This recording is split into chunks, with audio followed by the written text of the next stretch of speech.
Welcome please to the JVG podcast, where these G's are gonna spread their seeds of knowledge about the league. It's flourishing with these funny catchers seem to be well read, esteemed and honest. Like the man himself, Jeff Van Gundy, they are high IQ, so cerebral and funny. So if you're on the bus, just border on the dunny, listen to the JVG NBA Tribute Show. Hello and welcome to episode 151 of the Jeff Van Gundy Tribute Show. I'm your host Lukas, joined as always by my co-host Marco. Marco, how are you today? Lucas, I'm so good. I'm actually joyful for some reason. When did this joy start? I would say its roots were in the weekend that we had, which we'll discuss. Whoa, what? Oh, okay. Which we'll discuss at length in a bit. But yeah, I just I've been pretty tired the last 2 days. Yesterday was pretty difficult at work. But today I just woke up, I was just smiling about everything. I made an omelette, I made my girlfriend an omelette. And nothing could get me down. I went to, are you familiar with Dr. Bonner's, the soap? No, but it sounds sus. So it's this thing called Castile soap, which you can supposedly use for any purpose, like hand wash, body wash, washing dishes, blah, blah. It's 16 in one, and it has a list of all the things you can do. And at Lamanna Organic, the organic counterpart to Lamanna Fresh on Sydney Road in Brunswick, you can go and refill your bottle there instead of buying a new plastic bottle. Okay. So I went there to refill our works bottle, and I was just sometimes I go up and I'm like, hey, I'd like to refill this, and they're like, oh, don't worry, we'll do it for you. I'm like, oh, thank God. But I was so stress-free today. I went and I started refilling it. Gets to the top, go to close the spout, the spigot. And it just did not close at all. No. And it went everywhere. Yeah. And this stuff's $27 a litre or something. Oh, God. And the lady's like, oh, that didn't sound good. I was like, oh, I'm so sorry. Had it all over my hands, had it all over the ground, cleaned it up with some paper towel. Usually that would probably be the most mortifying, anxiety-inducing, day-ruining thing that could ever happen to me. Yeah. I was just smiling the entire time. Smiling your way through it. Mistakes happen. You could have been clean up on aisle me, and you've already got the fucking clean. Yeah, I got the freaking... Yeah, I should have said that. Oh, yeah, no, I'm actually bloody already cleaning my hands. Thanks, lady. I'll be fine, thank you. Yeah, I feel soap, pretty good. I think every company that, produces its own soap does a really good job of marketing it. But half of this shit can be fucking used for everything. Well, all of it can be used for everything. Yeah. I might not put Morning Fresh in my armpits, but maybe that's where I draw the line. But shampoo, body wash, they're the fucking same thing. Yeah. If you get desperate, if your armpits stink, you can put shampoo in there and you're not gonna die. You're gonna be fine. Yeah. There might be a few, subtle differences, but the active ingredient, clean, is in all of them. Yeah, very good. I feel I'm fully with you. There was something in the air today, as you said. I feel the old come down. Maybe we should beep that, depending on who's watching. I feel like it was a really good one as far as they go, and probably because we had such a fun time on the weekend. Yeah, 100%. And also, did you work yesterday? I did. Yeah, I didn't. So I think that definitely helped. Yeah. I had probably an 11-hour sleep as well. And then just such a slow day all day, taking care of my basic human needs, and then had an hour and a half doze in the middle of the day as well. Damn, nice. So that was a pretty good setup for me personally. And then, but to be honest, honestly, last night I didn't get enough sleep. But I woke up in such a good mood, and then it was only made better as the day progressed. Exactly right. And I think my reasons were definitely different from yours. And I think most of mine were pretty surface level and egotistical. But no, I got a lot of likes on an Instagram post today. That was 20% of it for sure. The Instagram, man, my IG was doing fucking numbers. And ours joined. Yeah. And yours was actually doing more numbers than mine. But I had before when you said lots of likes, too many to fucking count, I remember. But when you said comments in 7 and the 2 of them are yours, and I said 6, none of those 6 were mine. Really? Yeah, I replied. You're winning by 1. I'm actually winning in comments. And you know what? I don't even care today. I'm just happy for you. Any other day this would kill me. I'm not jealous or envious or anything. You look like you are seething, actually. But yeah, what did we do on the weekend? Yeah, what did you do on the weekend? Hey, we should get a beer sometime. We went to a Strawberry Fields Festival up in Tokemwall. I think it was my 6th time there. Jesus, and well pronounced. Yes, thank you. Yeah. That's how good today is going. And I would say it was one of the better ones for sure. I think last time was probably my favourite on account of the smaller crowd size. Yeah. But yeah, it was just so fun. We had a really stressful day. I feel like it was a very stressful day getting there. We had to line up for 2 hours. We didn't think we were going to get a campsite. And then, like, as soon as we were set up, I was like, oh, none of that matters at all. Yeah. Like, it just all completely fell away. It was a bit of a pain having to walk the distance we did from the stage to the campsite. Yeah. And I did get lost on Friday and Saturday night for about 45 minutes each time. For sure. But apart from that, yeah, it was just like,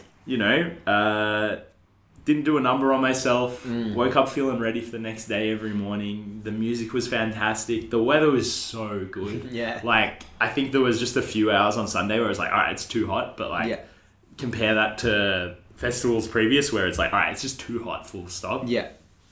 And then woke up at like 7:30 on Monday morning, just ready to go home, which is so good. Yeah. That's awesome. Yeah, I would say I agree. You made one point. Oh man, setting up, getting in. I really thought after the line to get in, I was like, okay, this is annoying, but I understand it's gonna take as long as it takes. But then when we got in and we were just driving around for like another hour, pretty aimlessly. It was awful. Pretty aimlessly. I was like, I actually don't think I'm gonna get out of this bad mood. Even when we get set up, I know then the festivities begin and the craziness starts. But then, as soon as the festivities began and the craziness started, I was so happy and giddy, and I got this like massive rush of energy of like fucking oath we don't have to set up. You'd be like Josh for sure. Yeah, all my Josh shit. Yeah, I had a pretty good weekend for same reasons that you said. Didn't get like cockeyed at any point. Well, yeah, I did. Yeah, but like at the right moment. Yeah, I never got beyond that. Yeah. I never was like, There's no right place, wrong time. Yeah, I would say I wouldn't be able to tell you everything that happened. But if you told me, I'd be like, oh yeah, I remember that. Yeah, absolutely, 100%. Yeah, which is pretty epic. And it was just well maintained, sustained over the space of the weekend. Yeah, so that brings us to now. The present day. And just great to meet Mrs. Lukas Petridis as well. I know. She's great. We won't dwell on that. Yeah. Pretty much, yeah. Lucas is smiling right now, actually. And smitten. He's actually smiling from ear to ear. Which I usually do anyway. Yeah, no, that was good. That was nice. That was sweet and a nice meeting. Yeah. But that's really too much about me. I'm actually getting a bit embarrassed now. We met for more reasons than just that, though, today, Marco. Yeah. Really our second edition of Marco's Mailbag. All these years later. Yeah. Falling back to what? 130 weeks ago, maybe? Yeah, it probably was. Or more. Do you know what number it was? I want to say it was in the first 20. I want to say it was in the first 20 as well. But that would be 130 episodes ago. But we missed a lot of weeks in that. Yeah. So it would be... It'd be nigh on close 3 to years. 3 years ago. Yeah, exactly right. And, I think everyone will have to wait another 3 years before we can do it again. Yeah, I feel like this one was a lot easier to organise in terms of getting questions than the first one was for, various reasons. Our increase in popularity. Massive boost in popularity. I feel like the last one, it was like a couple of weeks we had to set up and we got, I think, 8 questions. Yeah, and I think 3 or 4 of them were from your former brother-in-law. What do you call him? Yeah, my brother-in-law. Is that it? Oh, yeah, you can say stepbrother as well. Oh, no, stepbrother. Stepbrother. Definitely stepbrother. They're different things. Yeah. Angus. Yeah. But those were great questions. They were fantastic questions. We wouldn't be here today without them. We actually wouldn't. So maybe you should be a bit more grateful, Marco. I'm so sorry. Thank you, Angus. Marco, grateful Jeffrey. Thank you, former stepbrother Angus. But yeah, today's Marco's Mailbag. We've well, it's actually a little bit different. We actually went on our Reddit. Actually, scratch all of that. Just pretend you didn't hear the last 2 minutes. Oh my god, have you been on our Reddit lately? No, I haven't actually been on it for about 3 years. So Marco's Mailbag has just been overflowing. Wow. And we have questions, and as our show has progressed, we've dropped the NBA. The fans have also stopped asking purely basketball-related questions.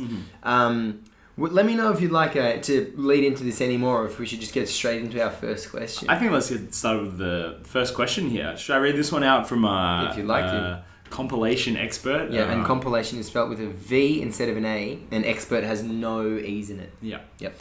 Compilation expert writes, how long until we see Kuminga break out into the star he is? And now this one, I think we can spend a very little amount of time Exactly right. I searched... I thought star was a funny word to use, so I searched how old are the stars in the sky, and there were so many different answers, but I think it's something like 10,000 light years or something. Mm-hmm. So I just took... Like how far away they are. Well, like the ones that we see in the sky, how old are they? I getcha. How far? Yeah, I guess. Yeah. And so I just took the 10,000 and I said he could play in the league for 10,000 years and never age, and never at one point would he be the best player in the league. Yeah. I think so. Never is my question. That's fair. Do you think he could be? Do you think he could be an all-star one time over 10,000 seasons? Yeah, a lot of it have to go right, but yeah. I feel like at that point the numbers will just add up. I feel like also after 10,000 years he probably lines it up well where he plays on a championship winning team for 4 years and after averaging 15 a game over 4 years on a championship winning team, they'll be like, no one else is going to get it, so we can give it to Kuminga. But that's a 10,000 year prospect. Yeah. I just don't... compilation expert, I do know this guy personally, and I just don't know where he is. You know Jonathan Kuminga personally. I just don't know where he's getting this idea. I don't know where he's seeing this stardom in Kuminga at this stage of time, or really at any stage in time. I just don't think he's ever even kind of hinted at the skill set that makes you like a star. Yeah. Has he ever successfully created his own shot? Not in a real game. No. Yeah. No. So that's a big boon on his game. It's very incidental and completely unrepeatable. Yeah. He's never really had a game where he's like locked down the opposition star. He's never had a game where he's hit like 7 of 9 threes or anything like that. Yeah. He's just always been like, oh cool, like he's really athletic and he tries to do like pretty much everything, because he does try absolutely everything on offense. He tries to pull up for middies, he tries to get to the rim. Yeah. He tries to post people up. But we can all try. Yeah, that doesn't make you a star at all. And so I think it is a bit of homerism perhaps to see like an athletic young player on your team who's trying a lot and being like he's gonna develop into a star. It would be like me saying, oh wow, Jordan Hawkins is gonna break Steph Curry's 3-point scoring record. Yeah. Which he's on track to do. But he's also just shooting every single piece of shit that he gets thrown at the moment. Which is gonna, we're gonna see some regression from that point. Yeah. But just because he's doing it doesn't mean that he's gonna do it as one of the best further down the line. Yeah. Full stop. Next question is from Mr. CH_, Mr.CH_. How come China like basketball so much? I didn't actually ever get to an answer. I didn't know if I was going to answer this seriously or as a joke. But I feel like I was going to say Yao Ming, but I feel like they liked basketball before Yao Ming was big. And they've always had I don't know, it just feels like they've always had an NBA player or a former NBA player who's gone to China that they've just latched onto. Yeah. But the essence of the question is where did this start? And I just can't answer that. I'm sorry, Mr. Dotson. But I mean, I think it's worth talking about, right? Yao Ming, Derrick Rose, he's hugely popular. Who's the guy who went to China and became a Stephon Marbury. They also loved T-Mac. Yeah, which was the Rockets connection, I assume. Yeah. But yeah, I mean, I think it was just how I imagine it happened is during the Johnson and Bird and then Jordan era is when people all over the world started watching basketball, and then shortly after that era ended, a 7'6" guy from their country got drafted into the NBA. And it was we're already so into this now. We're fully invested. That would be the extent of my knowledge. But I mean, it's so cool. It's also so funny, the players that China latches onto, like Derrick Rose and I don't know, D'Angelo Russell. And it's just there's always a connection, but it's just that is so interesting that 1.3 billion people were like, oh, Derrick Rose is the best basketball player in the world. Yeah, they really latch on. So hopefully that answers your question, Mr.CH_. Next we have BTRA_X68. And this one is who can throw the fastest? And I assume this is directed at me and you. Oh my god. Yeah. I had Pat Connaughton. I had Pat Connaughton written down. You had Pat Connaughton And then maybe LeBron as well. So then how do you want to take this? Because I feel like I need a chance to think about that. I think you can throw the fastest. Okay. But I think it would also be really fun if we, challenged, put this to the test. But I don't know how we can in this beautiful North Fitzroy I can't believe share house that you're subletting. I can't believe we didn't make reference to this. Wow. What are your thoughts? Because I personally love this place. Yeah, it's beautiful. We're sitting. I won't dox you, but we're on. You can vaguely dox me. We're sitting on the corner of Brunswick Street, the very north end of it, and a crossroad, with windows on every single side, looking over the home of the bloody Fitzroy Lions Football Club. Let's just say this: we are closer to one set of goals than that set of goals is to the other set of goals. Yeah, exactly right. That's how close I am to freaking BSO, which I think is the main reason why my hay fever's been whopping when I wake up every day. But I feel like if it's between us, I think I'm gonna also back myself. Yeah. Yeah. I'm happy to accept that. What made you say Pat Connaughton is the fastest? Because he was gonna go pro in baseball. Oh. And then, man, he's got. I'm gonna say Ant Edwards. Why? He was a pitcher. What sport? He was a pitcher in high school in baseball. Pat Connaughton played college baseball. Oh. Yeah. But come on. You look at Pat Connaughton, you look at Anthony Edwards. You can throw the fastest. There's just something natural about it. Yeah. There's a fucking innate ability to do it. Here's a way to make the All-Star game more interesting. Pitching contest. Play it with cricket balls. Yeah. Just play all the other major American sports. Just I don't know. Fucking get LeBron catching. LeBron playing wide receiver. Pat Connaughton playing pitcher. Anthony Edwards playing shortstop. What do we do?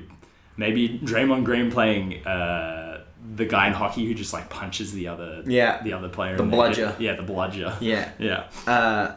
Wembanyama can be the who's the guy that catches the snitch?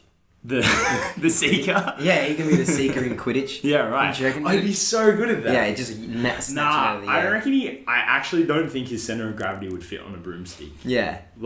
Can you imagine where his knees would be if he was on a broomstick? Also, I don't think J.K. Rowling would write someone of his complexion into one of her books. That's true. Yeah. Yeah, French.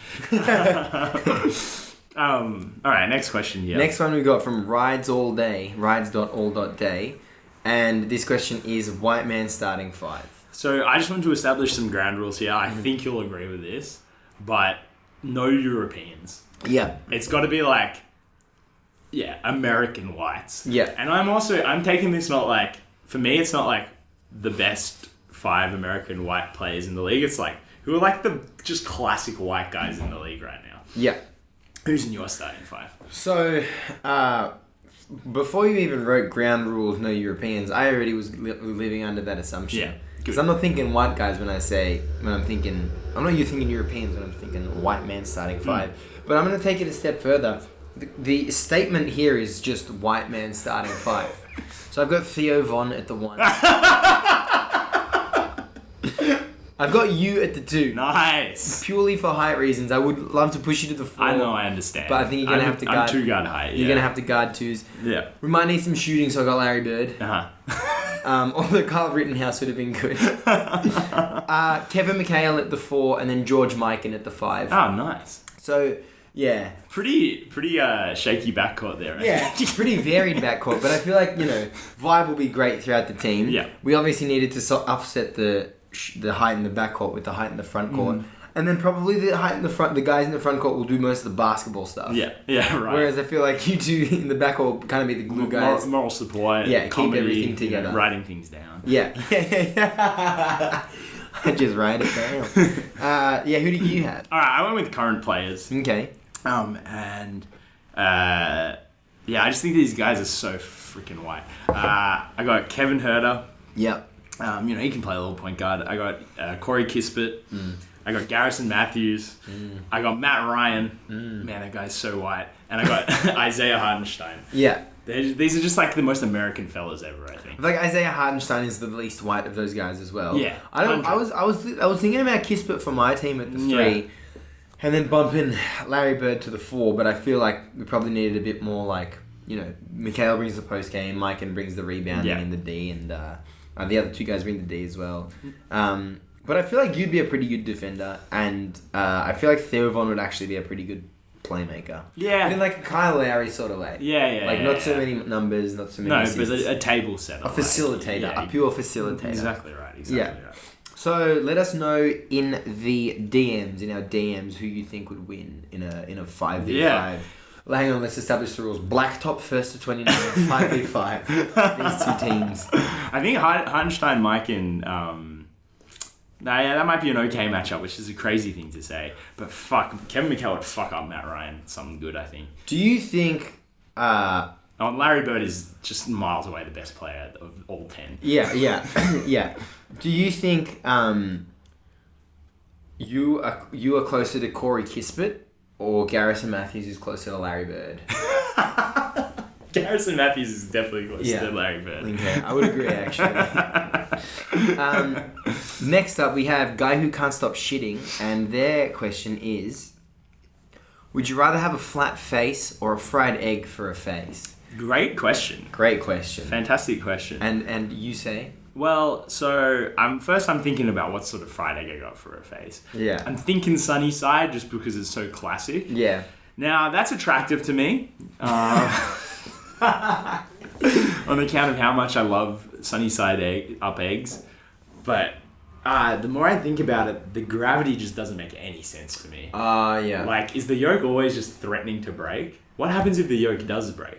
Like, yeah, it's like a blood nose. Yeah, like, does it grow back? Does it just run down your face? Yeah. Like, a flat face, I think a flat face wouldn't affect your life that much. It would just be quite funny. Yeah. And also, think about how good it would feel to, like, put your head on a table or on a bench and just, like, sit there. Just, like, completely flush with the surface. Yeah. So I think I'm going to go the flat face. Okay. So, in these, like, would you rathers, usually they're both bad, and it's like, what's the best of a bad situation? I feel like this is the opposite. I think these are both really hard to choose between. Yeah. Really good. And the fried egg, I was thinking, sunny side up. It does, like, make the most amount of sense. Is the yolk the nose, the mouth? I assume mouth, but then also nose. Maybe it's gonna have to be both of them. Or do you just not have either? You just have a yolk, which you have to use to perceive the world in taste, smell, and sight. And it'll be. Have you seen the movie Her? Yeah. With Joaquin? Yeah. I feel like if you had an egg for a fried egg for a face with a yolk, I feel like it'd be like one of the more emotional characters in that movie. You know what I mean? Like iOS vibes. Where right. You got that nucleus, and it's like, wow. Yeah, I see what you're saying. Yeah. Okay. Yeah. Well, I'm glad we can agree on that, and we can also agree on flat face. Yeah. That would be pretty funny. You can make jokes with it. I don't think I'd mind having a flat face as well. Imagine you could have you seen Drop Dead Fred? Yeah, years ago though. Yeah, so there's that scene where he closes his head into the Fred closes his head into the fridge and then it flattens. But imagine if you just slid your face straight into the fridge, flat already. Right. Okay, so are we talking a flat face as in you've got your head and then it's goes 90 degrees there? Yeah. Or is your entire head flat? No, I'm thinking flat face, flat head. Right. But so on the y-axis. Yeah, on the y-axis. Oh, no. Does it have any sides? Or is it completely 2D? It's the width of a face. Yeah. The height of a face with the depth of a flat. Okay, so nothing. Nothing. Yeah. Well, what? A centimetre, we'll say. Yeah. Or how? 5 centimetres. Yeah, no, 5 centimetres is way too big. I think that would be great. Yeah. I think you could do so much with that. Yeah. And back on the fridge thing for a bit. Imagine if you slid your face into the fridge. Yeah, right, I see. And you could just actually see what's going on in there when it's not open. Because it's obviously the light turns on and everyone's stop, all the ingredients and stuff in the fridge stop. Yeah. But what if the light was off and what they were doing in there? Yeah, you was in there and they were keep just an eye on going at it. Yeah. Also, that thing where it's why do you always open the fridge and look what's inside? It's in there. You don't even have to open the fridge. So fucking true. So great question, Guy Who Can't Stop Shitting. Next we have Juicy XX, who asks, what NBA players, past or present, do you think about every 5 months? Mine would be Brendan Roy. Thanks for the question, Juicy XX. So again, I just want to set a ground rule here. I'm assuming this is like, it's not like one of those players where you're like, oh man, imagine what they could have been necessarily. It's just like every 5 months or so they pop into your head and you're like, I haven't thought about them in a while. Yeah, this guy without fail pops into my head, and it's more of like a pop in, a random pop in, not someone you're like giving thought to, just like a hey, how you going sort of thing. So I've got heaps, so I feel like you should go first. Okay, cool. The one I was thinking about today, and it was probably like the 5 month time, was Anthony Tolliver. A great one as well. Who I think I knew him from 2K, and then he was just peripherally around when I started watching basketball. Yeah. And then he retired.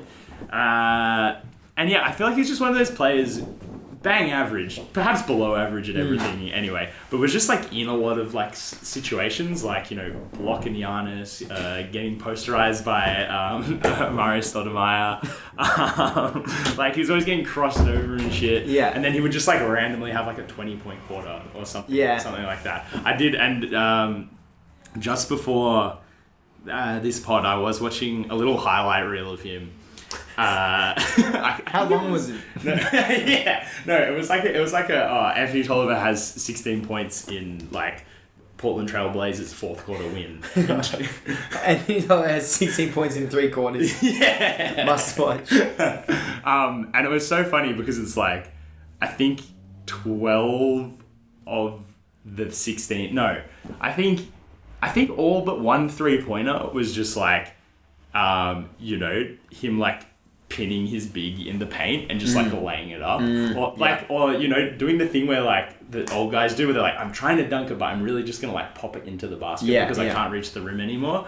And then like he hit one like pick and pop 3. Worst jump shot ever. Like just so much wrist action. Did you get on his basketball reference at all potentially? Yeah, a little bit. What do you want to know about his him? 3-point percentage. Yeah, it's pretty good. It's pretty good. I remember he was one of the original stretch forwards. Yeah.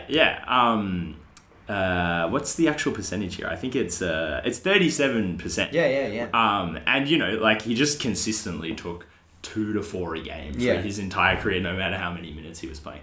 Also played absolutely everywhere. But in that game that I watched, it was like January 2020, so pre-COVID. And Anthony Simons is there.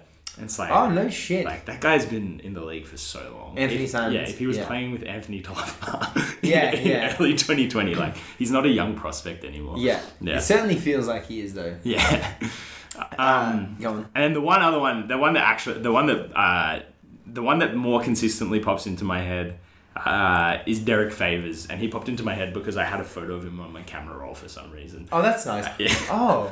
Did you send the photo? Yeah, I put it in I actually put it in my Instagram carousel. Oh, did that used to be your background? No, I think that was, well, maybe it did. Yeah. And I think that's the thing, because I was like, it's so funny when they... Oh my God. I think I know what it is. What is it? I think it was like Wallpaper Wednesday for the Pelicans. Yeah. And then you were like, who the fuck is making Derek Favors the wallpaper? And then you made it yours. Yeah. That's exactly right. The Wallpaper Wednesday thing, when someone like Derek Favors gets the white background of them, you know, dribbling through the legs. Crossing over. Like, you might not know what this looks like because he's never crossed. Yeah. He's actually never put the ball to the floor before.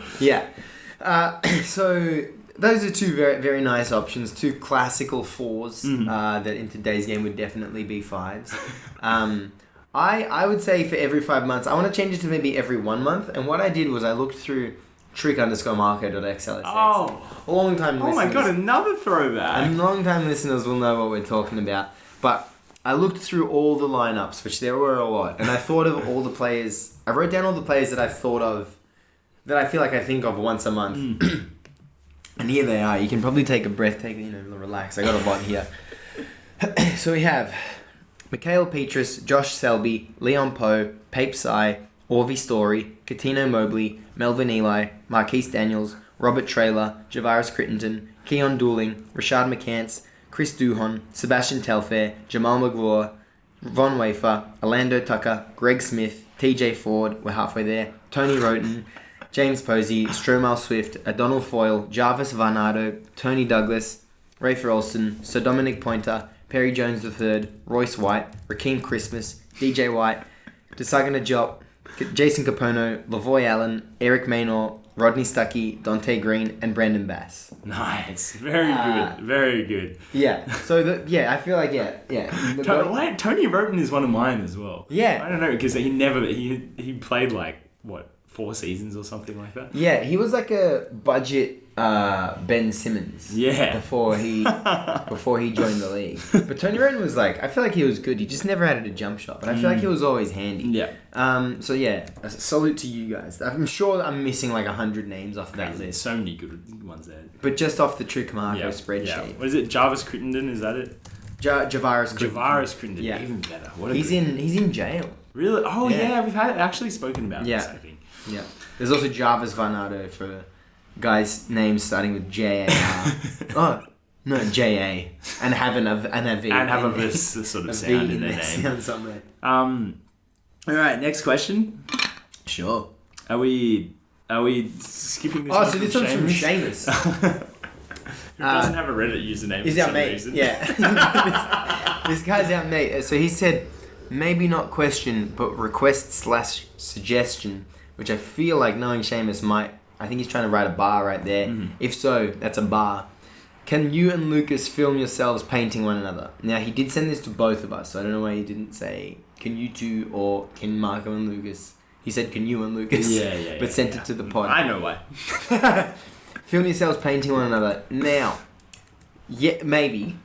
Well, what do you mean? What do you think he means? Well, this is it. I want to lay some ground rules for this question as well. Okay. Does he mean like we like paint each other's picture? Like we sit easel to easel portraiture of each other, like maybe one at a time, maybe at the same time. Yeah. Or do like we fucking like strip our clothes off and like chuck paint on each other. So I'm thinking if we do the second one, heaps of people need to be there. Yeah. Multiple people need to be there. It might even have to be like a charity stream or something. Yeah. Sorry, it might even need to be a stream just for money. Yeah, something like that. But I feel like with the easel to easel thing, I feel like maybe two people, maybe Bo and Ned playing two zombies in the background or something could be good. Right. But I feel like easel to easel, I feel like we could do that. What if we went absolutely like famous on Twitch for like painting portraits of each other? While our friends play COD Zombies in the background. Yeah, true. I feel like that's the level up of like those, like when people put like stand-up routines and then the bottom half is Subway Surfers. On TikTok. Yeah, it's like is that progression or regression? I don't know. I would say that's a good question. Because I would say, in terms of that sort of content, it's regression, but societally, I'd say that's regression. Right. To go to what we were talking about on the weekend, actually. So it's like a doof stick, and like the top half is like a joke about ketamine, and then the bottom half is Subway Surfer. Oh, that would be so funny. That would be so good. If you could make it like interactive as well. Yeah. Or like one of those ones where if you move it, it moves. Yeah. That'd be incredible. Or I thought what you were going to say is like the top half would be like an X, and then the bottom half just says bottom text. Man, bottom text memes kill me. That's pretty good. And they really shouldn't. Should we take a quick break before we go to our next question? Yeah, sure. The NBA moves so quickly these days, it's hard to keep up. Shams and Woj are breaking stories left and right, but the Quick Time Out is right there with them to keep you informed on the latest NBA news. Stop in and let us break it down as it happens. Find the Quick Time Out on the Deep 2 Podcast Network. You want to talk WNBA? Maybe some WNBL? Australian Opals chat? Heck, even dabble in some EuroLeague? Find the W Basketball Show on the Deep 2 Podcast Network. So, just keep your head up and keep moving forward. Hold W, big dog. And we're back. So this question comes from Suck and Fuck. Man, all that time to you had that break, I really could have yawned. Awful timing. Yeah, this is from Suck and Fuck, but the user V's. The user V's. Yeah. As they often are on our subreddit for some reason. The question is from Suck and Fuck writes, explain why my pork, pear and kale dumplings with a fig glazed dipping sauce were so delicious, please, ? Yeah. And while we are on grammar, there's a dash between the end of suck N and fuck. On either side of N. Yeah. Just so you guys get the full picture. Yeah, so now it makes a bit more sense. If you don't have a link to our Reddit, which is reddit.com/r/JVG. And there you have it. Now, when did we eat these? Because I remember this fan sending them to our PO box. But when did we eat them? I actually don't remember eating these at all. Was this our most recent PO box opening session? Definitely not. The way I would answer the question on account of not being able to remember how they tasted is because you're just so damn wonderful, suck and fuck. You're such a wonderful guy. You can never choose which one's better, and it's usually both of them at the same time that's the best thing to do. But I would say this Reddit user's also sent us many dinners, many dumplings, and I would say that the dumplings have always been great, the fillings have always been great, but you know what I think sets their dumplings apart is that the skin of the dumpling is so consistent every single time, and it's well cooked every single time. Right, yeah. And then you douse it with some sauce of some description. Perhaps a fig glaze dipping. If you need to. Yeah, if you have to. And I just feel like the sauce always pairs so well with the skin of the dumpling. I'm sure I'm not using the right word there. And then the middle of the dumpling is just like, oh shit, you're also there. I thought we'd done the flavor. I thought we'd finished Flavor Town. I see what you're saying. Right. Yeah. I thought we'd finished. I actually just celebrated. I thought we'd finished. I thought we would walk. This is a really detailed and eloquent way to answer. I thought we'd walked all the way through Flavor Town. Then I got to the middle, and I realized we were only halfway there. Right, I see what you're saying. It's like when you're in like the suburbs of a city and you're like, wow, this place is pretty happening and built up. You're like, oh no, there's more. Flavor Town's actually that way. Yeah, Flavor Town, we're still in it. Yeah. Anyway, next one is from the Serbian Jokic, and this one is who is morally/ethically winning this season so far, and then e.g. not the Warriors because of Draymond Green. Who do you think? This I think is NBA related. Yeah. I really struggled with this one. I think you have to kind of do like a process of elimination, like who's winning. Yeah. First of all. Yeah. But like also like who's not ethically winning the season. So like, you know, you got to eliminate the Warriors immediately. Yeah. You probably have to eliminate the Lakers and the Boston Celtics just because. Yeah. I just don't think they're very ethical teams. Yeah. Winning, I'd say it has to be above 500. Yeah. That's pretty obvious actually now that I say it. Oh wait, okay, so you think they have to be good and they have to be morally good? Yeah. Yeah, right. Okay, that's interesting. Because can you say the Wizards are ethically/morally winning? No, because Jordan Poole is like a baby. Okay, but we're also not winning. Yeah. So you're doubly losing. Okay, I see what you're saying. You see what I'm saying? All right. Okay. You know what? Okay, I'd say the Indiana Pacers. Okay. Yeah.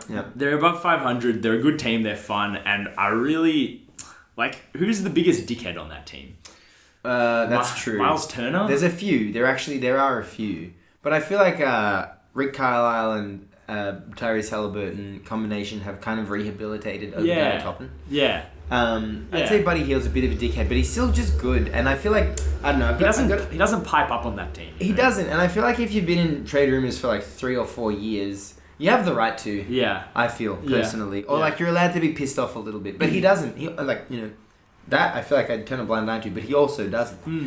I think Bruce Brown is one of those kind of like quote unquote got that dog in him role players who's like also just kind of a good guy. Like he's very, you know, he's aggressive and rough and blah blah blah blah blah. But like nobody hates Bruce Brown. Yeah, you know? Yeah. I unfortunately am going to say the Philadelphia 76ers. I actually really respect that answer. Yeah. I would never say it in a million years, but I respect that answer. Yeah, I love watching them play. I think honestly for the first time since Embiid was good, I think I'm enjoying watching them play. Obviously, you know, let's talk about it. James Harden's gone. That's probably the biggest reason why. Yeah. And he took all those losses with him to the Clippers, and that's so fucking fun because this question actually should apply to the Clippers, and we should say they are morally, ethically winning, but they're fucking losing. Yeah. And they're trying to morally/ethically or immorally and unethically win. So that's fucking bit of shade and fraud situation going on there. But yeah, should we move over to the West for some winners? Should we pick a winner over there? Yeah, it's a bit annoying the Lakers have a winning record. Yeah, but then I just can never say they're morally or ethically winning. Yeah, I know, and I feel like it'll implode. I feel like well. but also their roster is just like constantly the most immorally constructed one. It's like, it's either we traded all of our good players away, or we just got every good player for no reason. Yeah. Because we're absolutely undeserving of it. Yeah, I feel like this rendition though is more of like an immoral LeBron winning thing, rather than an immoral Lakers. Yeah. But irregardless, we can agree on different levels. Yeah. And then also just say fuck the Lakers. How would you feel about the Sacramento Kings? You know, it is. You know, I like them. But I don't know. I also don't a little bit. They're just annoying me. Oh. They're getting to the point where they're annoying me. The Oklahoma City Thunder? Yeah. You don't reckon? No. But here's the thing. Pretty much this exact team we were saying were immorally tanking. And now, like, 8 months later, they're winning. Yeah. So how can they be immorally winning? Right. Because their morality stretches back to the last 2 seasons. No, exactly. Also, exactly right. Chet, facial hair, that is unethical. That is true. That is very unethical. That is very unethical. That is very unethical. That's my favourite saying. Definitely. Nuggets? Yeah, you could say the Nuggets. Yeah. There's no reason not to say the Nuggets. Like, Jokic hasn't shoved anyone in the back in 2 years. Yeah. Like, they don't... I don't think they have anyone who really pipes up at the moment. Yeah. Michael Porter Jr. has been awful quiet. Yeah. Must be hiding something. After that clip came out that a Nuggets player gave a girl pink eye. It's been awfully quiet. I'd be happy to say the Nuggets for the West then. What about the Wolves? No, absolutely not. Okay, go on. What do you mean? Like, okay, yeah. The Warriors were probably the instigator in that brawl the other day, but, you know. No, they weren't. They were the instigator in the brawl. Draymond, it was weird that Draymond headlocked. Alright, well then Minnesota definitely is immoral. They instigated the brawl. Okay, I'm with that. Yeah, no, I can never be Minnesota. Not while Cat's there. Anthony Edwards also, like, really love him and respect him, but, like, he's disrespectful, you know. Yeah, that's true. Cat's too cringe. Yeah. You can never be like, awesome, go Cat. No, and Rudy. Rudy's just involved in shit all the time. But also, Rudy's so shit though. So it's almost nice that they're winning with him on the roster. Yeah, for sure. Alright, so what do we have? We have the Nuggets for the West. I think I'll back the Philly pick, to be honest. Philly, Nuggets, and the Pacers. Yeah. That's where we're sitting at? Those would be my picks. I feel like we haven't talked about the Knicks, don't have to. Haven't talked about the Cavs, I feel like we don't really have to. No. Orlando? Not while Cole Anthony's there, I don't know. I'm with that, okay. The Suns? Oh, hell no. Yeah, absolutely. Hell no. The 2 most unethical trades, like, within 4 months of each other or something. The Mavericks. No. Kyrie Irving is on the team. Such a racist franchise as well. Okay, great food for thought there. I know that that was calling back to the last question. But you're right. It was good food from the Serbian Jokic. Yeah. This one's from _fuckwogs. And it's, what were they cooking in this photo? And if you haven't seen, it's a photo of Marco and I sitting by on a bed of sand by the water, shirtless, and Marco's resting his head on my shoulder.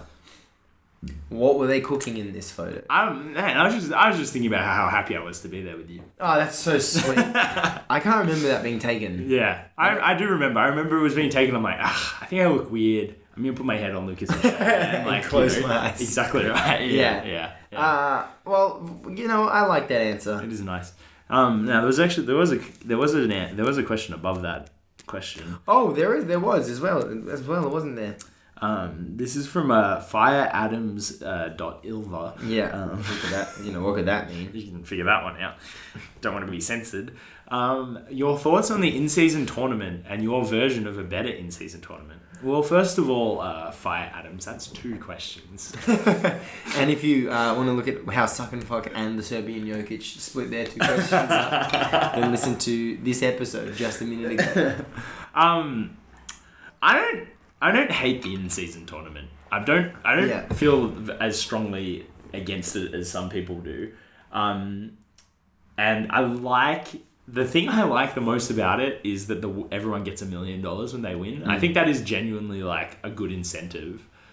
But like, it's not achieving what they wanted to achieve Yeah. at all. It's not making stars care more about regular season games, and it's not making fans care more about regular season games, which is like the two things it's meant to do. Yeah. Like, you know, me and my buddies on the dorm at Rutgers College or whatever, we're not going like, yo, it's a Tuesday in November, you know what that means? Yeah. Like Yeah. in-season tournament group play. Yeah. Christmas is just around the corner.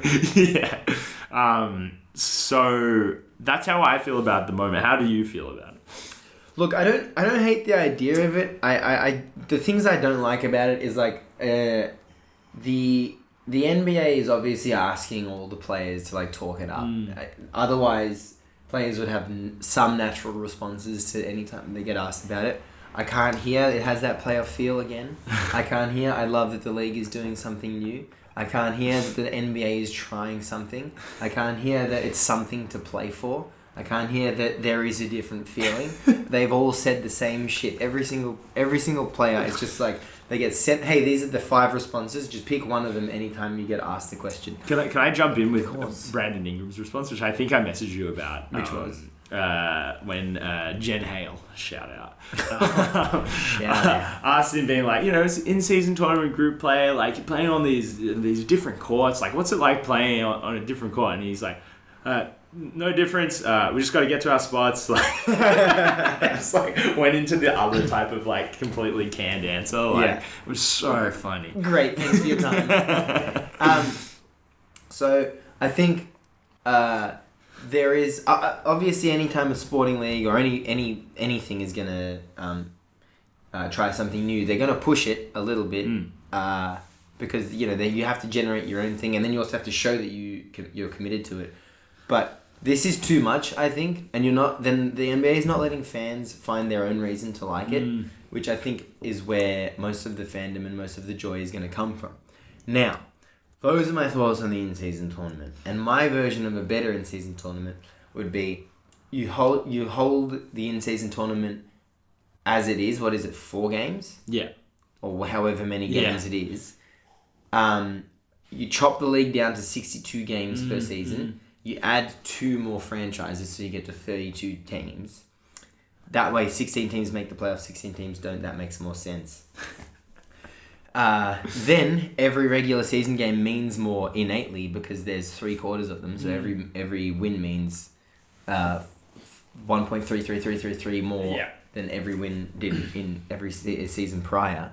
And then the in-season tournament is one of those games that is valued a little bit more, and the fact that it is it then also makes up a larger proportion of the regular season because it's 4 out of 62 rather than 4 out of 82. So I just think I think that's I actually think my biggest issue with the NBA is how long the season is 100%. In terms of games, not in terms of how long they've stretched the season over. You can stretch it over the same amount of time.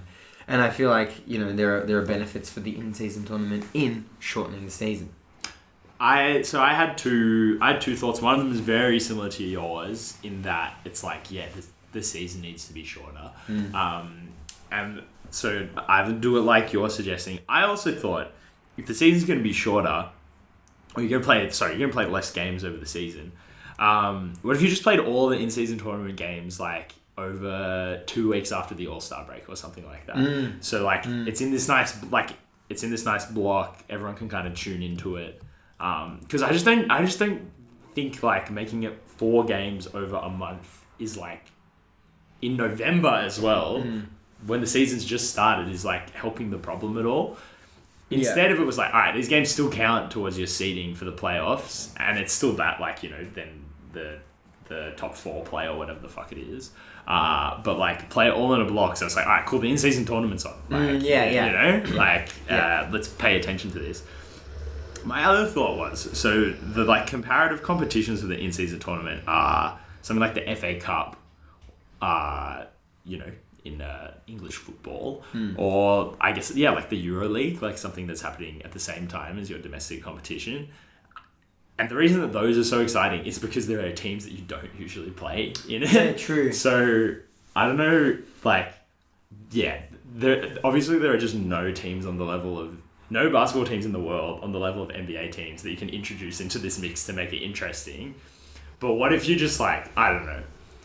Yeah, you just have to get the teams playing games that they're not usually playing. Maybe it's like only out of conference. You're only playing against teams out of conference or something like that. Because then,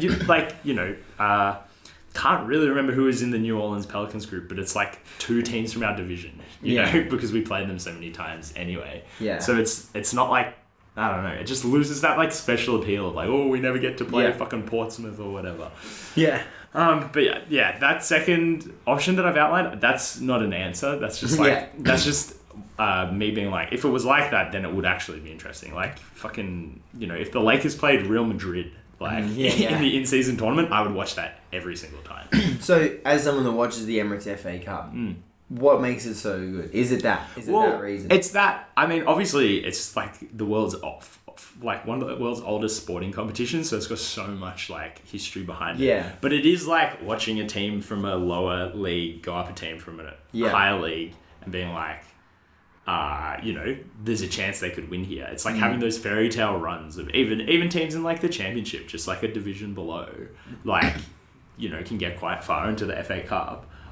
It happened in Australia in the FFA Cup, where the gulf between like the semi-pro teams and the A-League teams is massive, and one of them got to the final. Yeah. And that was so cool. That was like the only time I cared about the A-League in the last like 6 years. Yeah, true. I think it's just that like underdog thing, which like, I mean, we haven't seen how this plays out, but like maybe like if a team that's like a play-in team wins the in-season tournament, maybe that will be exciting. Yeah, that's true. I feel like also, like, I don't care about the in-season tournament. I think that's also a thing. Like, I don't care when the Wizards play X in the in-season tournament. Yeah. I'm not like, if we were to have an in-season tournament game, I probably will find out a tip-off. Yeah. I'll be like, what the fuck? Why is my screen blue? Yeah. Why is it so bad? Why is this the worst basketball court I've ever seen in my life? Also, the courts, in design, I swear 10 of them were like incredible. Yeah. And then when they put them into real life, so bad. Really, really bad every single one. Yeah. Just unwatchable. Like, yeah. I actually I can't imagine playing on those courts. It would be such a headache. There was Banyule High School used to be a court that we played it in juniors, and one of the courts was blue, and it just felt like I wasn't playing basketball. Yeah. It was such a shame. Now the next person has asked. Well, I feel like did their username get lost in the mail or something? I suppose. Oh, look, their username right there. It's lost in the mail. And their question is, how is Maccas making any money from these insanely generous deals? Now, I want to also just go down 2 questions to Cardios for Nerds. Cardios _4_nerds. What has been the best deal from Maccas 30 days, 30 deals so far? Great questions, both of you. And guys, you've come to the right pod. You seriously have come to the right pod. Do you want to take this first? I want to just get all the deals on my screen as we squeak. How is Maccas making any money from these insanely generous deals? Well, they're not. There is no way in hell they can be, because I am getting $17 value for $7. But the amount of times I have gone into McDonald's over the month of November, which has been a lot, and seen like every single person like ahead of me order anything but the deal of the day, Sickening. Which is so good. Hey, by the way, go fuck yourself. Yeah, it is. It weirdly makes me want to tear my hair out. Like, yeah, I don't think it's weird. I don't understand. This is the one opportunity you have to not pay almost $20 for a fast food meal and instead pay some pocket change, and you're not taking it. Yeah. The real answer is, I imagine their margins are like insanely huge. Yeah. Like, I imagine the cost of a cheeseburger is like 85 cents or something like that. Probably lower. So that's how they're making all their money. Yeah. I went last night. I actually didn't believe I was going to go, but it was $2 McFlurry. I went with Kisses, cheese and she got 6 McNuggets, which was $7. Yeah. And I was pretty taken aback by that, whereas my McFlurry was $2. Wow. And then, as homeboy was making McFlurries in front of me, he was pumping hot fudge on, and I was like, hey man, I see you've been putting hot fudge on those sundaes, is there any chance I could get it on mine? And he was like, yeah, that's all good, but it'll be an extra 60 cents. And I was like, Done. Yeah. Unbelievable, by the way. M&M McFlurry with hot fudge sauce. Holy fucking moly, bro. That sounds great. It was genuinely so good. Great. How are they making money? Obviously, I feel like as inflation is going higher, they're able to increase their prices. I reckon in real dollars or nominal dollars, I can't remember which one. I reckon the price they've been paying for everything has been getting somehow smaller every single time. For sure. They're probably using less food every single day as every day goes past. So that answers that question, I think. Best deal so far? Is it best deal so far? What's the best deal? Yeah. So I feel like that's best deal We so can't far. look ahead on the calendar. I've got it up in front of me. I just want to actually first off, today was $4 small cheeseburger meal. That should just be how much it costs. Yeah, absolutely. Like That should be like mandated. That should be written in law. Yeah, because the cheeseburger, the rest of the burgers there, the McChicken, a fine-sized burger, quarter pounder, Big Mac, all of these fine-sized burgers. The cheeseburger is like so tiny. Yeah, like it's a snack. You should not be buying that. No, it shouldn't be in a meal. No, you know, you can't have a meal. It should be like a cheeseburger pack. A cheeseburger go pack. Man, they should just throw them out. Did you ever go to that club Oasis on Tuesday nights when they used to give out free cheeseburgers? I had a cheeseburger. Yeah, me too. How was it? How was yours? So good. Yeah, you're about to say that. It's actually in your mouth. It was good. Yeah, so good. What's been your favorite deal so far? I want to say, I can't remember exactly what. I want to say it was the small quarter pounder meal with the 6-piece McNuggets. I want to say that. I'm not sure if that Saturday the 4th. Does that sound right? Yeah, $7.90. I'm looking at it right here. Because for me, that is the ultimately balanced McDonald's meal. Yes. Because, you're getting a burger. Which you are. With meat in it. And so, like, the McChicken would be...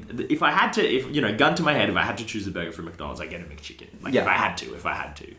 By a smidgen, it beats the Big Mac for me, probably. Okay. But, like, if you're getting a McChicken and McNuggets... It's just not right. Yeah, it's I not agree. right to get 2 chicken objects from McDonald's, the home of the beef patty. So for me, that combination of quarter pounder and McNuggets, it was a really perfect combination.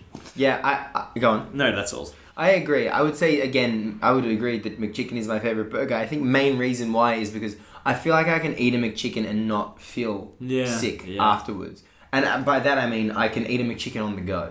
Whereas if I were to eat a Big Mac, I couldn't do that on the go. Yeah. A cheeseburger, I could probably eat on the go, but that's depending on how much food I have in my stomach. The beef can just be sickening sometimes as well. Like, you're like, what is this weird, wet, fucking grey disc? If I'm getting a beef burger though, and I'm drafting them, I think DQP would be my DQP would be your number one. That'd be my number one pick. Shit. Now that's double quarter pounder for anyone that doesn't have the app. I would say what you said, the quarter pounder with 6 nuggets, small meal, great. Also $7.90 you can't beat that. $3 McChicken, I'm not going out of my way to get that, but if I'm going past the Maccas, 100% I'd get that. That's a good one.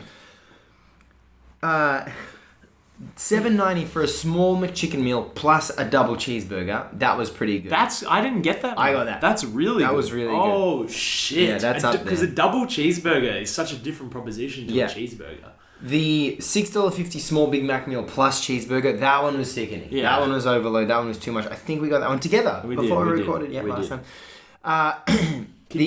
Go on. Can you tell me what was on Monday? I think it was a small quarter pounder meal and a cheeseburger. Yeah. Yeah, it was actually. Can I tell you a story about that? Yeah, but hang on. I just want to say, the $1 large fries, I have a story about that, which we can say after your one. But I was looking ahead at the last week, and I think I'm going to be at Maccas quite a lot over but you'll go your story, I'll go mine, and then I'll tell you what's happening. Give us a preview of the weekend. In the next week. Next week on Maccas. So on the way back from Strawberry, I think we were doing maybe like 11 or 11. It was very early, and we came into Shepparton. And I'd had 2 breakfasts already. Cool. On account of, you know why.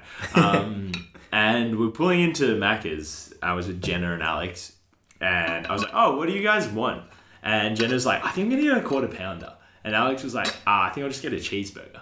And then I opened the MyMaccas app, and the deal was a small quarter pounder meal. Oh my God. And a cheeseburger.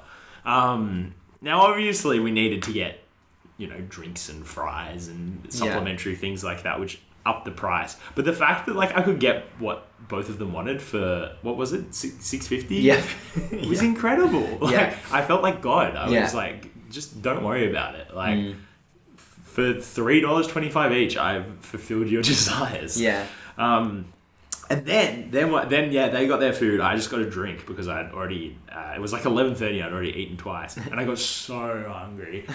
So I spent all my rewards points on a McChicken. Oh, nice. I've got Actually, only half of them. Only half of my rewards points. Okay, I've got 22,000 rewards points. Hell. Yeah. That's 3 McChickens. Oh, wow. That's really good. Yeah.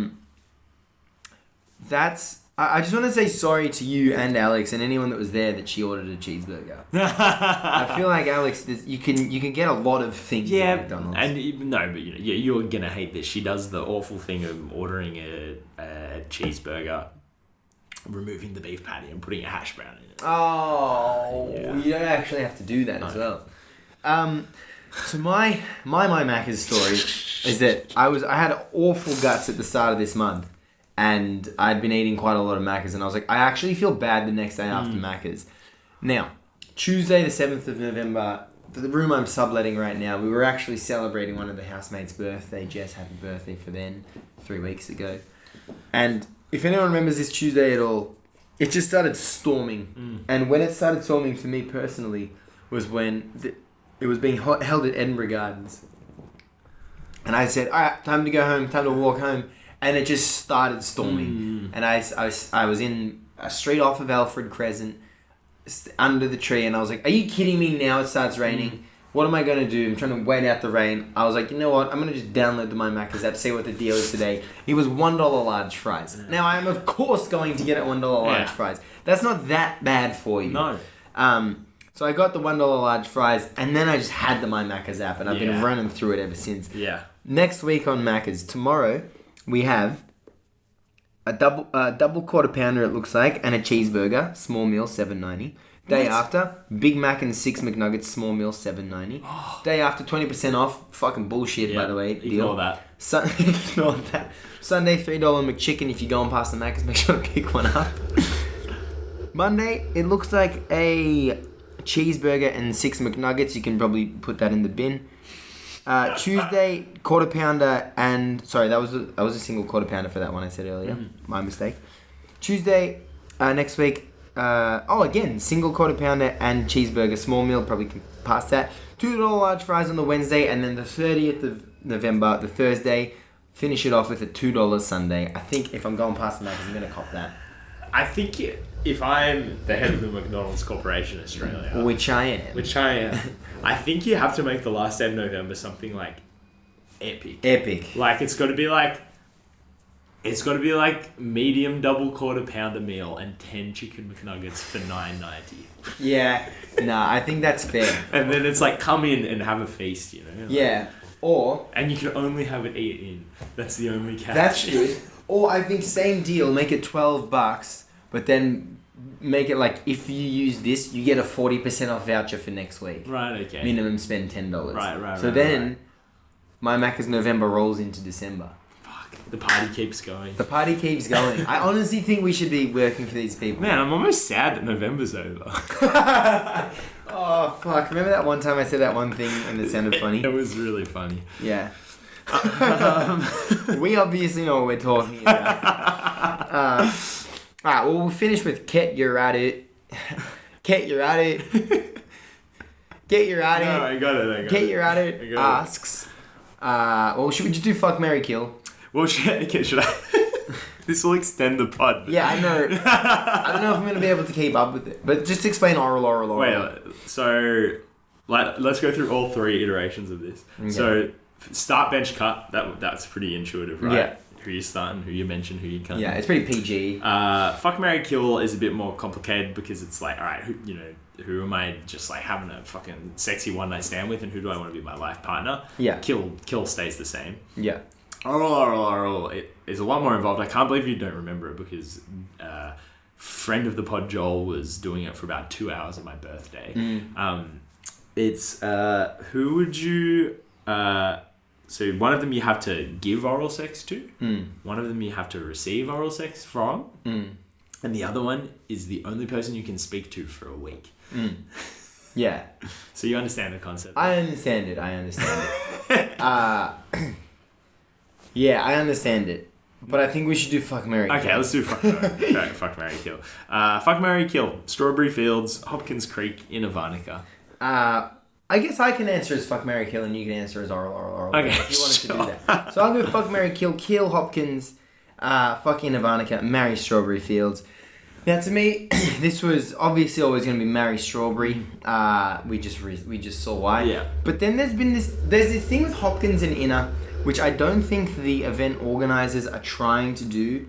I think they're trying to design it as, look, these are our resources. I think we should market it as an intimate festival, but I think that attracts exclusive people. Yeah, 100%. And so anytime one of those festivals ends, I look at the posts and it's like, you really just you went for that reason. Yeah. And you didn't go for the other reasons. I understand. So I always felt some sort of what's the opposite of an attraction? An aversion to those two festivals.